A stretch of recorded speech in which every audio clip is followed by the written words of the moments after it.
So this is the ab crunch with leg reaches.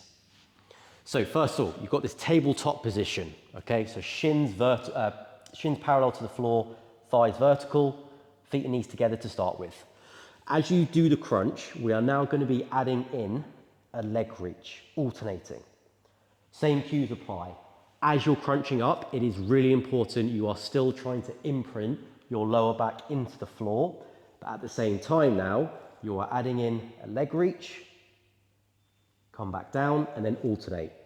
Chin into chest, imprint into the lower back, and then start again. So this is your alternating leg reach. A more challenging variation is where both legs will move away from you. So this is your double leg reach. This is the most challenging variation. So from here, ab crunch, imprint into the floor, double leg reach, control back. The most important cue is still, you are feeling your lower back imprint into the floor. And you should feel a lot of work being done through the abs, but maybe on the top of the thighs as well.